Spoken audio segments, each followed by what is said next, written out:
Salut tout le monde, moi c'est Sophie, j'ai 19 ans. J'ai décidé de vous parler de certains troubles de santé mentale. On va peut-être me dire qu'on s'en fout ou que je suis trop jeune pour parler de ça, mais moi je pense que non. Malheureusement, les troubles de santé mentale, c'est quelque chose qui est encore beaucoup trop tabou dans notre société. C'est pour ça que je décide d'en parler.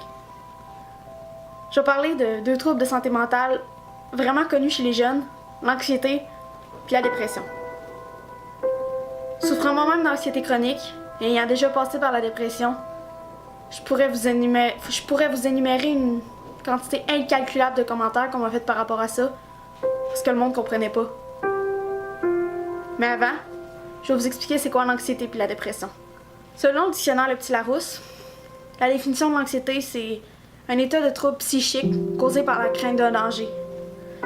Et celle de la dépression, c'est un état pathologique marqué par une tristesse avec douleur morale, une perte de l'estime de soi et un ralentissement psychomoteur. Selon les données les plus récentes que j'ai pu trouver de Statistique Canada, en 2013, environ 3 millions de Canadiens, soit 11,6%, ont déclaré être atteints d'un trouble anxieux ou de l'humeur.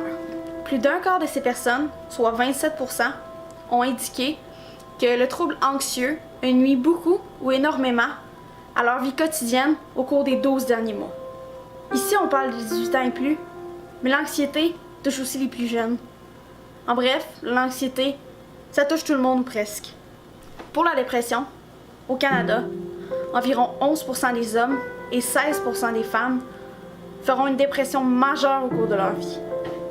La dépression, ça peut diminuer la qualité de vie, engendrer des troubles relationnels, la perte d'envie de travailler, d'aller à l'école, de faire ce que tu fais normalement.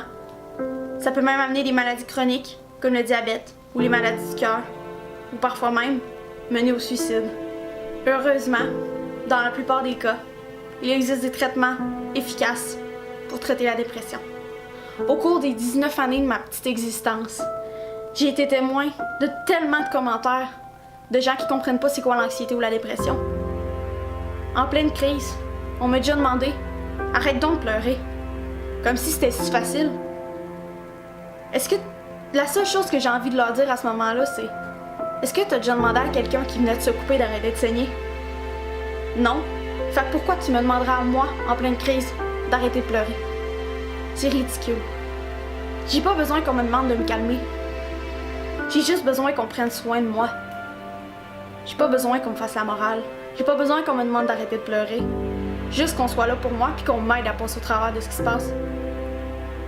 Ça sert à rien de demander à quelqu'un de se calmer. Il existe plein de choses qui peuvent t'aider, comme les médicaments.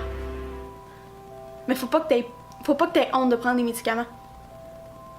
Avoir honte de prendre un médicament, c'est comme avoir honte d'avoir un pansement quand tu viens de te couper. Les médicaments, c'est ton pansement pour ton anxiété.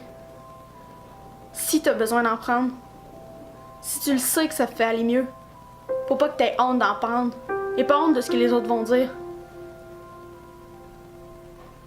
Avoir honte, c'est juste un problème que tu te rajoutes, c'est un stress que tu te rajoutes, puis ça sert à rien.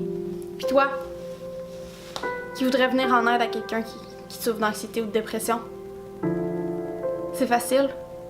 T'as juste à lui demander ce qui lui fait plaisir, puis ce qui lui fait du bien. Il va peut-être te dire qu'il veut juste parler, qu'il veut que tu restes en retrait, mais que tu sois là pour lui. Ou il veut peut-être vouloir juste un câlin. Voici quelques numéros qui peuvent vous aider en cas de détresse.